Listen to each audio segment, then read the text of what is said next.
नमस्कार, मी स्नेहा परब। आज आपण बारीक जवल्याची भाजी, सुकी भाजी कशी बनवायची ते बघूया।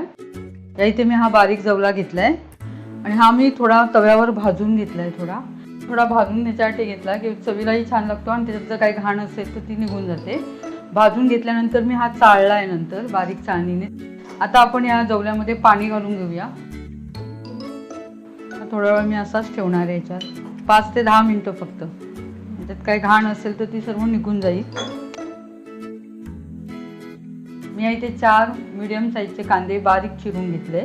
यात कांदा जास्त घातला की छान लागतो चवीला ते। त्यानंतर इथे 3 मीडियम साईजचे टोमॅटो बिया काढून मी बारीक चिरून घेतले।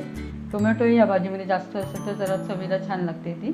7-8 कढीपत्त्याची पानं, राई, जिरं, आलं आणि लसूण मी इथे ठेचून मिक्सरला जाडसर असं वाटून घेतलं आणि त्यामध्ये लसूण जास्त हवा। लसूण जास्त असेल तर ती भाजी चवीला खूप छान लागते। त्यामुळे मी 10-12 पाकळ्या लसणीच्या घेतल्यात आणि अर्धा इंच आलं मिक्सरला जाडसर वाटून घेतलंय।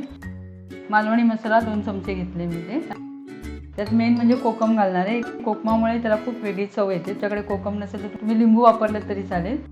त्यानंतर इथे कोथिंबीर घेतली मी इथे, मीठ आणि थोडी पाव चमचा हळद। आता आपण हे जो जवल्यामध्ये जे पाणी घालून घेतले ते 5 मिनिटं झालेत आपले। आता मी हे स्वच्छ धुवून घेणार आहे। 2 ते 3 वेळा मी हे धुवून घेणार आहे चांगला। हा बारीक जवला असल्यामुळे बारीक चाळण हवी आपल्याला ही आता आपण 2 ते 3 वेळा स्वच्छ नळाखाली धुवून घेतले पाणी टाकून। रेती विती काय असेल तर सर्व निघून जाते, त्यामुळे छान स्वच्छ झाला हा जवला। आता आपण भाजी करायला घेऊया। आता मी गॅस चालू करते। भांडं चांगलं तापल्यानंतर आपण त्यात 3 चमचे तेल घातले।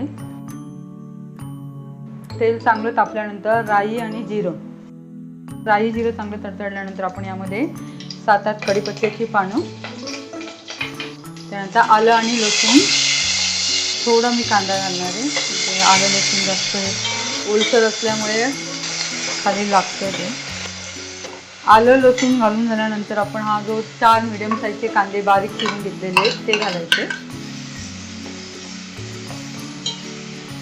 कांदा, आलं, लसूण चांगलं असं भाजून घ्यायचं आहे। त्यातच मी आता हे पाव चमचा हळद टाकते। कांद्यामुळे हळद जळणार नाही। चांगली फोडणी भाजून घ्यायची आहे।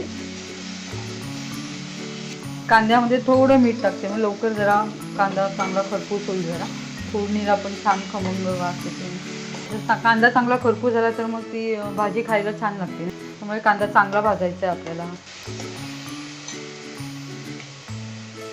कांदा आता आपला चांगला भाजलाय आता त्यात आता मी 3 मीडियम साईजचे टोमॅटो जे कापून घेतले, बारीक कापलेले आहे, त्याचे मी बिया काढून घेतलेल्या टोमॅटोच्या, तो घालून झाल्यानंतर आपल्याला छान ढवळायचा आहे। तो अगदी मऊ व्हायला हवा। त्याच्यामध्ये बारीक गॅस करायचा आहे आपल्याला आणि त्याच्यावर झाकण ठेवायचं आहे। 2 मिनिटांनी झाकण काढून बघूया आपले टोमॅटो चांगलं झालंय का।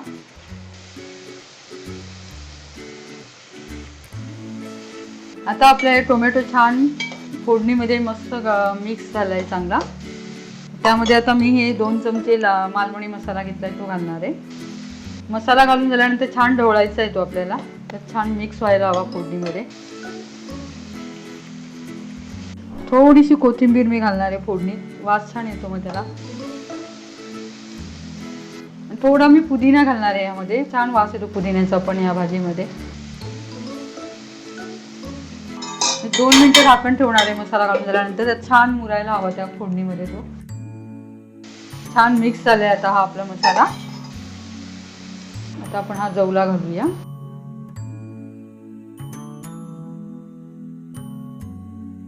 जवला छान ढवळून घ्यायचं आहे आतमध्ये घातल्यानंतर। हे कोकम मी धुवून बारीक करून याच्यात घालते आता। कोकमामुळे एक वेगळीच चव येते। तुमच्याकडे जर कोकम नसेल तर तुम्ही लिंबाचा रस घातला तरी चालेल।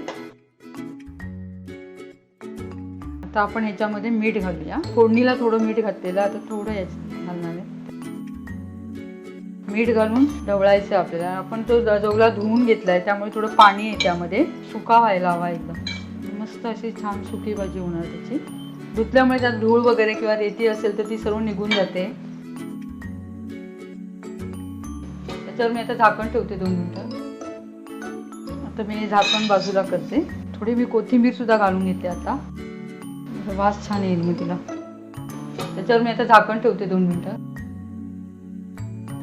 आता मी झाकण बाजूला करते। ही आता आपली भाजी होत आली. थोडा वेळ मी अजून 5 मिनिटं फक्त ठेवणार आहे. थोडं पाणी याच्यामध्ये ते सगळं आटायला हवं आहे आपल्याला एकदम ही सुकी करायची भाजी एकदम, त्यामुळे जरा पण पाणी नको आहे. त्यात पाणी असेल तर मग चव नाही एवढी छान लागत. थोड्या वेळ अशी गॅसवर ठेवायला हवी, जास्त लगेच बंद नाही करायचा गॅस, मग कच्ची असा वास येतो फोडणीचा किंवा जवल्याचा सुद्धा ओलसर असा सुका वाटत नाही मग तो जवला. चांगली खरपूस व्हायला हवी ती, तरच छान लागते ती. त्याचं झाकण ठेवणार नाही, असेच 5 मिनिटं अशीच ठेवणार आहे तिला. झाकण ठेवलं तर त्याच्यात पाणी मग पडत राहतं. पाणी जरा पण नाही आहे भाजीत. आपली ही भाजी झाली आहे आता. मी आता गॅस बंद करते. मस्त भाजी झाली आहे आपली आता ही बघा, वास मस्त येतोय. ही आपली भाजी तयार झाली. तुम्ही नक्की करून बघा, होते पण पटकन आणि लागते पण चवीला खूप छान. ही भाजी तुम्ही चपाती किंवा भाकरीवर सुद्धा खाऊ शकता. यात टोमॅटो आणि कांदा भरपूर असेल तर मस्त लागते ती भाजी चवीला. माझा हा व्हिडिओ जर तुम्हाला आवडला असेल तर माझ्या व्हिडिओला लाईक करा. माझे लेटेस्ट अपडेट हवे असेल तर माझ्या यूट्यूब चॅनलला सबस्क्राईब जरूर करा. आता आपण भेटू नेक्स्ट व्हिडिओमध्ये. तोपर्यंत नमस्कार.